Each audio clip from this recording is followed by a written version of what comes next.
Hi అండి, welcome to our channel సరీస్ kitchen. ఈరోజు సరీస్ కిచెన్లో ఒక హెల్దీ కారప్పొడి రెసిపీని చూపించబోతున్నామండి. ఈ కారప్పొడి టేస్ట్ అయితే చాలా చాలా బాగుంటుంది. మీరు పిల్లలకి ప్రతిరోజు కూడా ఈ కారప్పొడి వేసి అన్నం పెట్టచ్చు. అంత బాగుంటుంది టేస్ట్. అలాగే హెల్త్ బెనిఫిట్స్ కూడా అన్నీ ఉన్నాయన్నమాట దీంట్లో. సో ఇక లేట్ చేయకుండా మనం ఈ కారప్పొడి రెసిపీని ఎలా తయారు చేసుకోవాలో ఈ వీడియోలో చూసేద్దామండి. చాలా సింపుల్గా తయారు చేసుకోవచ్చు, ఎవరైనా తయారు చేసుకోవచ్చు అనమాట.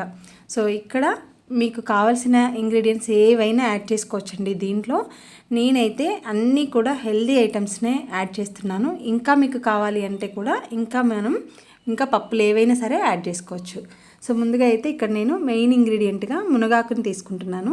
ఈ మునగాకు అనేది హెల్త్ బెనిఫిట్స్ చాలా చాలా ఎక్కువగా ఉన్న లీఫీ వెజిటేబుల్ అనమాట. సో చాలా చాలా మంచిదండి హెల్త్కి అయితే. సో దీంట్లో పోషకాలు అయితే చాలా ఎక్కువగా ఉంటాయి. సో దీంట్లో మనకు బీపీని, షుగర్ని, అలాగే బ్యాక్టీరియల్ ఇన్ఫెక్షన్స్ని తగ్గించే గుణాలు అయితే బాగా ఉంటాయన్నమాట. అలాగే ఇది సర్వరోగ నివారణి అని కూడా చెప్తారండి. ఈ మునగాకు చాలా చాలా మంచిదన్నమాట. తర్వాత వచ్చేసి దీంట్లో నేను గుమ్మడి గింజలు యాడ్ చేస్తున్నానండి. ఈ గుమ్మడి గింజలు అనేవి ఫైబర్ కంటెంట్ అనేది చాలా ఎక్కువగా ఉంటుంది. అలాగే వైటమిన్ ఏ ఉంటుంది, బి ఉంటుంది, సి ఉంటుంది, అండ్ అలాగే జింక్ కూడా ఉంటుందన్నమాట.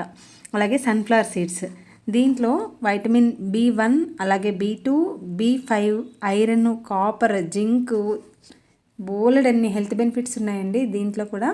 సో వీటిని కారపొడిలాగా కాకుండా సో మామూలుగా వేయించుకొని స్నాక్స్ లాగా కూడా తినొచ్చు అనమాట. చాలా చాలా హెల్త్ బెనిఫిట్స్ ఉంటాయి. అలాగే నువ్వులు మనకు రెగ్యులర్గా మనం ఎక్కువగా వంటల్లో వాడుతూ ఉంటాం కదండి. దీంట్లో కాల్షియం అనేది చాలా ఎక్కువగా ఉంటుంది. అలాగే పల్లీల్లో గుడ్ కొలెస్ట్రాల్ అనేది చాలా ఎక్కువగా ఉంటుంది. అలాగే మనకు హార్ట్ ప్రాబ్లమ్స్కి చెక్ పెట్టచ్చు అనమాట ఈ పల్లీలు అనేవి రోజు నానబెట్టి లేదా వేయించి తీసుకోవడం వల్ల. అలాగే దీంట్లో నేను టేస్ట్ కోసం పుట్నాల పప్పును కూడా యాడ్ చేస్తున్నాను.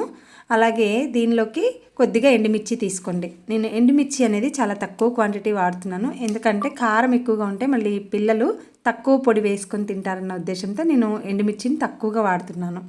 సో మనం కారం తక్కువగా ఉంటే 2-3 స్పూన్లు వేసుకొని తింటారు పిల్లలు. సో అందుకని అలా తక్కువగా వేస్తున్నాను అనమాట. మీకు ఎవరికైనా కొంచెం కారం కావాలి అనుకుంటే ఇంకొంచెం ఎక్కువైనా యాడ్ చేసుకోవచ్చు. అలాగే దీంట్లోకి ఒక 2 టీ స్పూన్ల వరకు ధనియాలు, అలాగే జీలకర్ర, కొంచెం వెల్లుల్లిపాయ కూడా తీసుకోండి. సో ముందుగా అయితే మనం 1 by 1 వీటన్నిటిని కూడా డ్రై రోస్ట్ చేసుకోవాలి. ముందుగా నేను మునగాకుని శుభ్రంగా వాష్ చేసుకొని ఒక తడి క్లాత్లో వేసుకొని తుడుచుకొని ఆరబెట్టుకొని పెట్టుకున్నానండి. మనకు తడితో ఉంటే మునగాకు అనేది అస్సలు వేగదనమాట.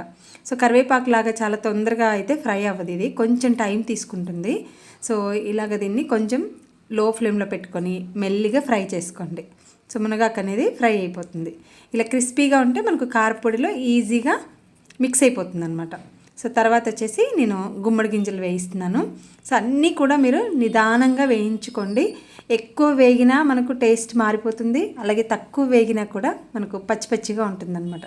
సో నిదానంగా మనకు ఈ గింజలు అనేవి చిటపట్లాడుతూ ఉంటాయి కదండి. సో సిమ్లో పెట్టుకొని మెల్లిగా వేయించుకోండి. సో నేనైతే ఇక్కడ ఐరన్ కడాయి తీసుకున్నాను. సో మీరు ఏ కడాయిలో అయినా వేయించుకోవచ్చు. అలాగే నువ్వులు కూడా చాలా తొందరగా ఫ్రై అయిపోతాయండి. సో చూసుకోండి జాగ్రత్తగా. ఈ నువ్వులు కూడా కొంచెం అతిగా వేగాయంటే టేస్ట్ కంప్లీట్గా చేంజ్ అయిపోతుంది అనమాట. తర్వాత పల్లీలు వేయిస్తున్నాను. ఈ పల్లీలు కూడా మనకు తెలుసు కదండి, లోపల పచ్చిదనం ఎక్కువగా ఉంటుంది. సో నిదానంగా వేయించుకుంటే చక్కగా కరకరలాడతాయి. ఇవన్నీ వేయించుకునే దాన్ని బట్టే మనకు పొడి అనేది టేస్ట్ ఉంటుందన్నమాట. మనం ఎంత బాగా వేయించుకుంటే వీటిని, సో పొడి టేస్ట్ కూడా అంత బాగా వస్తుంది. అలాగే పుట్నాల పప్పు, సన్ఫ్లవర్ సీడ్స్, సో ఇలా 1 by 1 మొత్తం కూడా వేయించాను. తర్వాత మిరపకాయలని కూడా చక్కగా లో ఫ్లేమ్లో వేయించుకోండి. సో ఆయిల్ అనేది అవసరం లేదండి దీనికి. ఎక్కడ కూడా మనం ఆయిల్ వేయట్లేదు, ఎందుకంటే మనం తీసుకున్న ప్రతి సీడ్స్లో కూడా మనకు ఆయిల్ కంటెంట్ అనేది ఉంటుంది. సో అందుకని మనం ఆయిల్ అనేది ఎక్కడ యూస్ చేయొద్దు. మళ్ళీ ఆయిల్ యూస్ చేస్తే మనం పొడి పట్టుకునేటప్పుడు మొత్తం కూడా మనకు ముద్దలాగా అయిపోతుంది అనమాట. సో అందుకని నేను ఎక్కడ ఆయిల్ వాడట్లేదు. తర్వాత జీలకర్ర, ధనియాలు కూడా వేయించుకోండి. ఇలా వేయించుకున్న తర్వాత వీటిని మొత్తం కూడా ఒక పెద్ద బేషన్లో వేసుకొని కంప్లీట్గా చల్లారనివ్వాలండి. ఇలా వేడి మీద పెట్టామంటే మనకు అసలు కంప్లీట్గా మిక్సీకి అంటుకుపోతుంది. ఎందుకంటే ప్రతి దానిలో మనకు ఆయిల్ ఉంటుంది కాబట్టి. సో ఇవన్నీ కూడా మనం బాగా చల్లారిన తర్వాత మిక్సీ జార్లో వేసుకొని గ్రైండ్ చేసుకోండి. సో ఈజీగా గ్రైండ్ అయిపోతుందండి. సో ఇలా పొడి చేసుకోవచ్చు.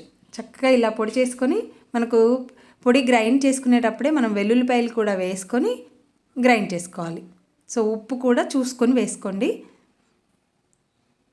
సో ఉప్పు కూడా వేసుకొని నేను చక్కగా మొత్తం కూడా ఇలా పౌడర్ లాగా చేసుకున్నాను. సో ఇది మనకి ఎన్ని రోజులైనా నిల్వ ఉంటుంది. మీరు ఒక్కసారి పిల్లలకి పెట్టి చూడండి. సో దీంట్లో ఉన్న హెల్త్ బెనిఫిట్స్ ఏంటో మనకు అర్థమవుతాయి అన్నమాట. సో మార్పు కూడా మీరు చూస్తారు. హెయిర్ కూడా లాస్ అవ్వడం ఆగిపోతుందండి. చాలా చాలా బాగుంటుంది. సో ఆడపిల్లలకైతే ఖచ్చితంగా పెట్టాల్సిన ఫుడ్ అనమాట ఇదైతే.